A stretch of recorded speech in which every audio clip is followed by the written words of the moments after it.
अशोक स्तंभ की जगह अब सेंगोल। प्रकाश अंबेडकर ने उठाया बड़ा मुद्दा। जी हाँ दोस्तों, आपने बिल्कुल सही सुना। मैं हूं पराग महेंद्र। आप देखना शुरू कर चुके हैं नेशनल चौपाल। किसी भी देश का राष्ट्रीय स्तंभ हो या फिर वो प्रतीक, उसकी गरिमा बनाए रखना उस देश की सरकारों और नागरिकों की जिम्मेदारी होती है। लेकिन बात जब भारतीय जनता पार्टी की आती है तो देश के तमाम ऐतिहासिक दस्तावेजों, प्रतीकों, चिन्हों को, इतिहास के तमाम पन्नों को पलटने के मद्देनजर रखते हुए और अपनी जातिवादी मनुवादी सोच का बड़ा परिचय देने का काम लगातार भारतीय जनता पार्टी करते हुए नजर आ रही है। ऐसे ही तमाम तस्वीरें देखने को मिली जब महाराष्ट्र प्रदेश में चलने वाली भारतीय जनता पार्टी की जो सरकार है, सरकारी विज्ञापनों में जिस मुताबिक जहां पर अशोक स्तंभ का इस्तेमाल होना चाहिए, उन तमाम जगहों पर प्रधानमंत्री मोदी के जरिए संसद में जो सिंबल स्थापित किया गया था, उसी सिंबल को छापने का और प्रचार प्रसार करने का बड़े पैमाने पर काम शुरू है। इस पूरे मामले को लेकर वंचित बहुजन आघाड़ी के राष्ट्रीय अध्यक्ष प्रकाश अंबेडकर ने अपनी बड़ी गंभीर प्रतिक्रिया साझा की है। क्या कुछ कहा है, एक के बाद एक तमाम चीजें आपके साथ रूबरू करते हैं। और भारतीय जनता पार्टी की सरकार तमाम बौद्ध विरासतों और ऐतिहासिक दस्तावेजों को बदलने में अपनी मनुवादी सोच का किस तरीके से परिचय दे रही है, वो भी आपके साथ तमाम प्रतिक्रिया रूबरू करेंगे। प्रकाश अंबेडकर ने इस पूरे मामले पर सबसे पहले कहा है कि भारतीय जनता पार्टी और कांग्रेस न केवल बौद्ध विरोधी है, बल्कि वह बाबा साहब के खिलाफ और राष्ट्र विरोधी भी है। इसके पीछे की वजह उन्होंने बताई है कि अशोक स्तंभ, जो स्तंभ मौर्य साम्राज्य के महान सम्राट अशोक द्वारा बनवाया गया था और आजादी के बाद अशोक का सिंह स्तंभ भारत के राष्ट्रीय प्रतीक के रूप में अपनाया भी गया था। लेकिन बाबा साहब ने इस अशोक स्तंभ को राष्ट्रीय प्रतीक में और राष्ट्रीय ध्वज में जो अशोक चक्र को गहरे नीले रंग में अपनाने की एक बड़ी भूमिका निभाई थी। दोनों बुद्ध की शिक्षाओं और धम्म का प्रतीक है। जिस लुप्त हुई विरासत को पुनर्जीवित करने का काम बाबा साहब ने पूरे राष्ट्रीय पटल पर किया। लेकिन आज वर्तमान स्थिति में यह हो रहा है कि आप देख पा रहे हैं अनेकों प्रकार के इन ऐतिहासिक दस्तावेजों को और प्रतीकों को बदलने का षड्यंत्र लगातार भारतीय जनता पार्टी का जारी है। इसी के मद्देनजर रखते हुए आगे प्रकाश अंबेडकर लिखते हैं कि राष्ट्रीय ध्वज पर गठित तरथट समिति के सदस्य के रूप में डॉक्टर बाबा साहब अम्बेडकर ने बाद में इस बात को लेकर स्पष्ट किया है कि यद्यपि भारत में बौद्ध धर्म लगभग लुप्त हो चुका है, लेकिन फिर भी इसने एक ऐसी संस्कृति को जन्म दिया है जो ब्राह्मणवादी संस्कृति से कहीं अधिक श्रेष्ठ और समृद्ध है। यहां तक के आगे कहा गया है कि जब संविधान सभा द्वारा राष्ट्रीय ध्वज और राष्ट्रीय प्रतीक के प्रश्न पर विचार किया जा रहा था, तो हमें ब्राह्मणवादी संस्कृति से कोई उपयुक्त प्रतीक नहीं मिला। इसीलिए अंततः बौद्ध संस्कृति हमारे बचाव में आई और हमने विधि चक्र मतलब कि धम्म चक्र को राष्ट्रीय प्रतीक के रूप में स्वीकार कर लिया।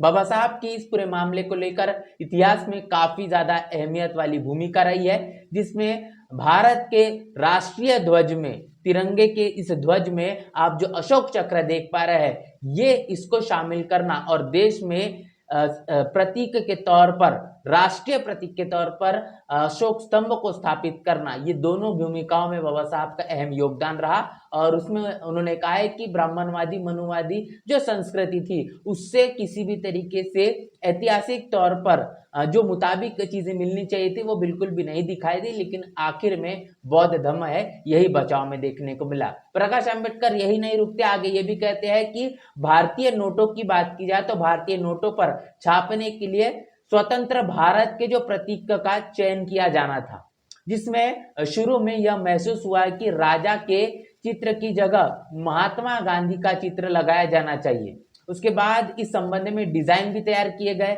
लेकिन भारतीय नोटों पर गांधी को चेहरा बनाने के लिए अस्वीकार दिया गया था। उसके बाद तथा इसके स्थान पर अशोक का जो सिंह है, इसे चुना गया। लेकिन देश में समय समय पर जो कांग्रेस की सरकार रही और सरकार के जरिए क्या किया गया कि महात्मा गांधी का चित्र पहली बार 1969 में उनकी जन्म शताब्दी के अवसर पर मुद्रा नोट पर आया था और महात्मा गांधी का चित्र 1987 में नए मुद्रिक 500 रुपए का जो नोट है उसमें फिर एक बार दिखाई दिया। फिर उसके बाद जब तत्कालीन राजीव गांधी की जो सरकार थी उस सरकार के जरिए इसे फिर जारी करने का काम किया गया। इसके बाद आरबीआई ने अंततः 1996 में महात्मा गांधी श्रृंखला शुरू की और इस श्रृंखला के तहत सभी भारतीय नोटों पर महात्मा गांधी का चेहरा नजर आया। फिर आज तक बात करेंगे 2025 में तो भारतीय जनता पार्टी ने सरकारी विज्ञापनों से अशोक स्तंभ का जो चिन्ह है उसे स्तंभ को हटाकर फिर महाराष्ट्र विधानमंडल की जब बात की जाए तो यहाँ पर अशोक चक्रों को भी हटाने का काम किया गया है।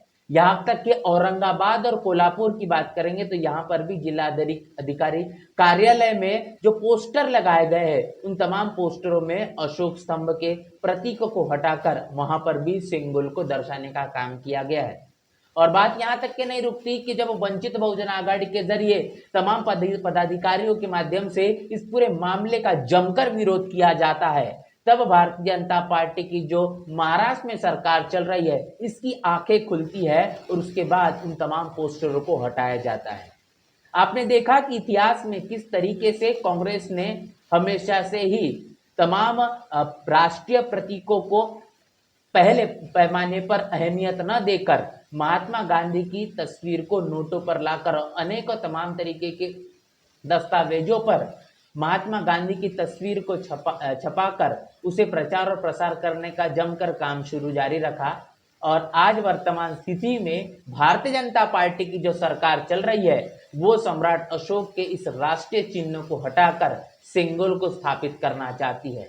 अपने मनुवादी जातिवादी षड्यंत्र को जिस प्रशासनिक तौर पर लोगों के बीच आमतौर पर प्रचार और प्रसार करने का जो ये सिलसिला जारी है इसका तमाम बाबा साहब को मानने वाले, इस देश के अंदर संविधान को मानने वाले और इसके साथ साथ फुले शाह बाबा साहब की विचारधारा पर चलने वाले लोगों के जरिए इसका जमकर विरोध किया जा रहा है। और इसी अनुसार वंचित बहुजन आघाड़ी के जरिए इस पूरे मामले का जमकर विरोध किया गया, जिसके कारण ये देखने को मिला कि भारतीय जनता की कांग्रेस ने जो काम शुरू किया था वो भारतीय जनता पार्टी जो आगे बढ़ा रही है और जो पोस्टर जिलाधिकारी कार्यालय के ऑफिस के सामने दफ्तर के आगे लगे हुए थे उसे भी हटाया गया है। और इसीलिए भारतीय जनता पार्टी और कांग्रेस ये केवल न सिर्फ बुद्ध की शिक्षाओं और धम्म के प्रतीकों को हटाना चाहती है बल्कि बाबा साहब द्वारा जो भारत का प्रतिनिधित्व करने के लिए चुने गए प्रतीक है उसको भी हटाने का लगातार मनुवादी जातिवादी षड्यंत्र